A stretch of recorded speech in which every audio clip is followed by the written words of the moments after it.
state auditor and inspector is charged with one primary duty: to provide oversight and accountability for every tax dollar in Oklahoma. In 2019, Governor Stitt issued an order directing my office to conduct a special investigative audit of Epic charter schools and all related entities. We followed the governor's directive, and what we found was very disappointing.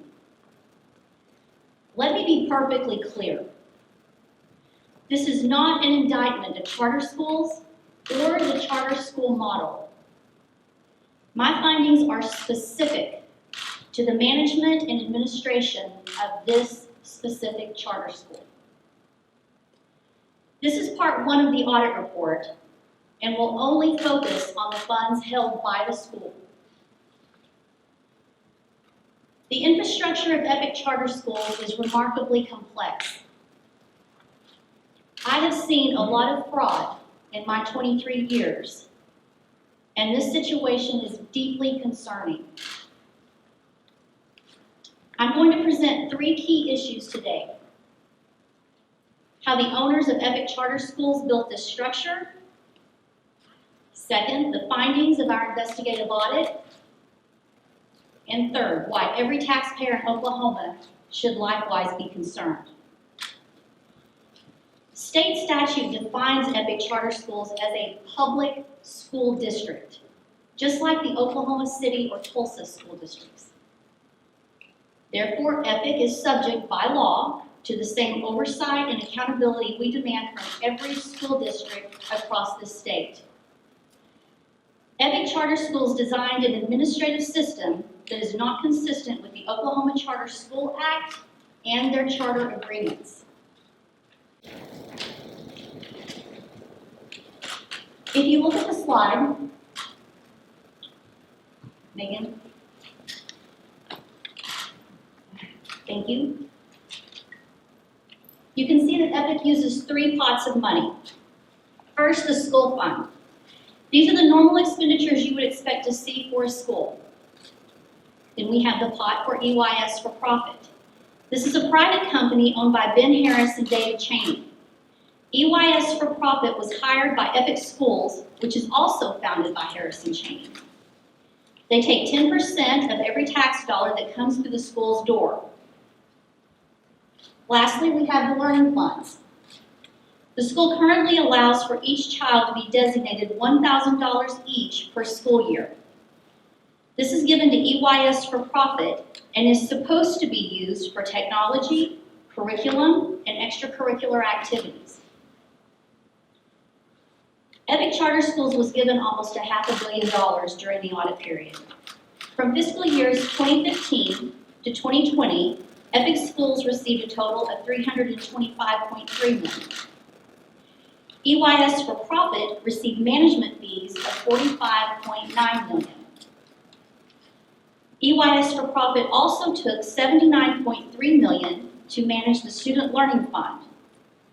This nearly $80 million has never been audited by an outside entity. EYS for profit controls more than 30% of the entire Epic Charter School budget. That is more than $125 million of student educational funds transferred into a for-profit management company with no transparency and no accountability. Who controls these hundreds of millions of dollars? It appears three people make the financial decisions in Epic and its related entities. They are Ben Harris and David Cheney, who are the founders of Epic and owners of EYS for profit, and a Chief Financial Officer, Josh Brock, who answers to Harris and Cheney as the founders of the school, and he is also CFO of the for-profit entity EYS. This arrangement presents an inherent conflict of interest. Our audit is around 120 pages long, so it would take hours to explain all the violations we discover. Here are just 7 findings that we found particularly notable.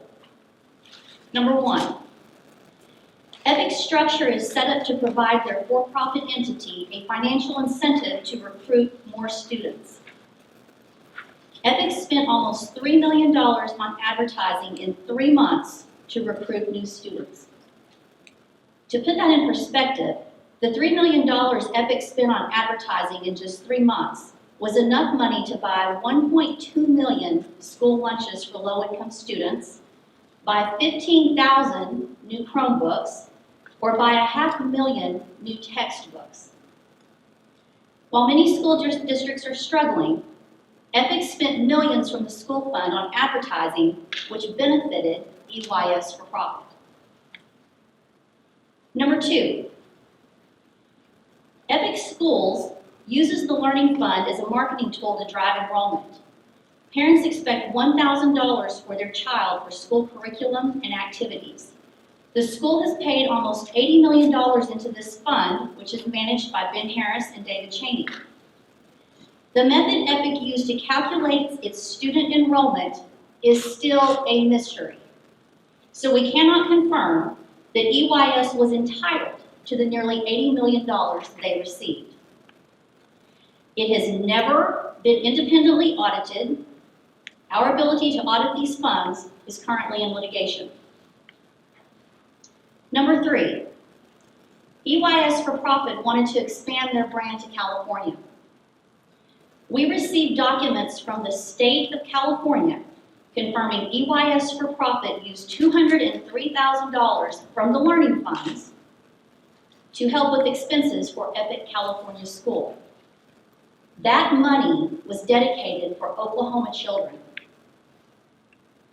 Worse yet, Epic founders used Oklahoma school employees to run the California school. They used $210,000 of Oklahoma resources to develop their project in California, and they only paid the money back after our office discovered what had happened. Harris and Cheney started the California school by using the pledged credit of Oklahoma Epic charter schools. What that means is they used school bank accounts as collateral to obtain a $500,000 loan to run their for-profit venture. The school board did not authorize this. Harris and Cheney used state resources and state employees to further their business interest. Number 4, EYS for Profit has a chief financial officer, a CFO, who serves not only Epic Charter Schools and Epic California Schools, but also serves as CFO for EYS for Profit. A CFO is a position of trust. That person should watch over and safeguard the assets of the school district. How can the CFO of the school also be the CFO of the for-profit? On one hand, the CFO writes the check from the school funds, and then on the other hand, signs the back of the check as he deposits it on behalf of EYS for Profit. This violates the most basic accounting principles. You can't have a CFO whose priority is profit on one side and taxpayer protection on the other. Taxpayers must ask, are the students really the ones being served? Number 5, the legislature puts a 5% cap on administration costs for school districts to make sure as much money as possible goes to the children. Epic exceeded that 5% cap on administrative cost overhead year after year. Last year, Epic was forced to repay the state $500,000 for underreporting administrative costs above and beyond 5%. However, that $500,000 was just a slap on the wrist. By our calculations, Epic owes the state of Oklahoma $8.9 million. My responsibility is to ensure the accurate amount gets to each student. This is further illustrated as I go into number 6. Looking at this chart, you can see that $46 million was paid to the Epic founders during the audit period. What did the taxpayers get for this? It appears that the arrangement between Epic Charter Schools and EYS for Profit will provide everything needed for administration of the school. However, we reviewed Oklahoma Employment Security Commission reports and found that from July 2014 through October 2018, this for-profit company, which was in charge of managing 2 entire school districts, had 0 employees. From November 2018 to present, EYS for Profit has hired just 3 employees. At the same time, Epic School Fund, the amount retained by the school, pays for 75 administrative employees.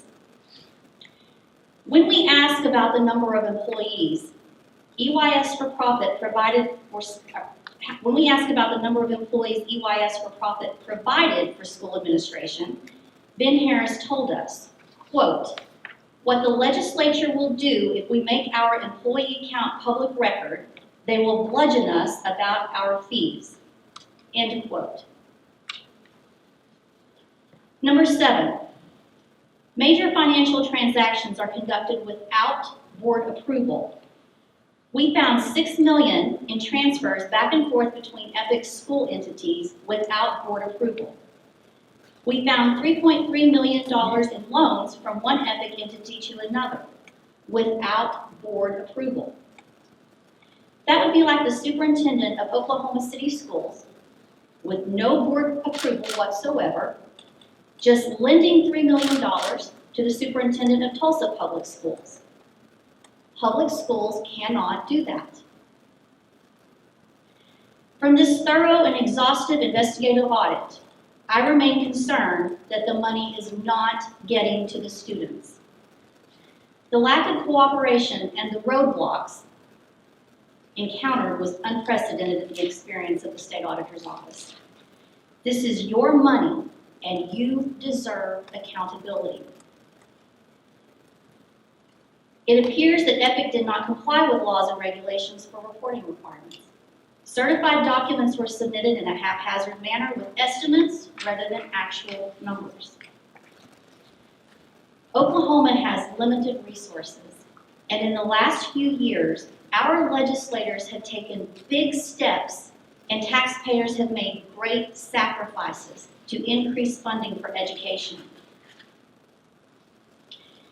It doesn't seem like our education dollars are balanced when I see Epic spent almost $3 million for a 3-month media blitz and used our tax dollars for their California school.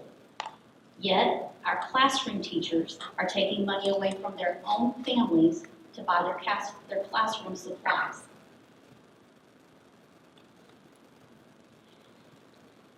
We are sharing our findings with the Office of the Attorney General, the Oklahoma State Bureau of Investigation, and the Oklahoma Tax Commission. We will also share our findings with several federal agencies, including the Office of the Inspector General, the Internal Revenue Service, and the Federal Bureau of Investigation. I want to thank Governor Stitt for his commitment to initiate this audit of Epic Charter Schools. We have met with the Governor's office throughout the audit to ensure that we were following the scope and the spirit of the Governor's directive. I want to thank my incredible team for their work. They've done an amazing job on this audit, and they're here with me today. I am determined to carry out my constitutional duties to safeguard the expenditures of public funds, your money. I am honored and I am proud to serve as your state auditor. You are always my priority, and I will always report my findings directly to you. And I'm not done. At this time, I would be happy to answer any questions. I would ask that you wait for a microphone first, please. I have a question. As your experience as auditor, on a scale of 1 to 10, with 10 being the worst, how bad is this audit in terms of irregularities? I have 23 years of auditing experience at all levels, from the auditor to the director of audits and now to state auditor. I would say that this ranks at a 10. This ranks as what? A 10. The worst you've seen? The worst. One of the worst.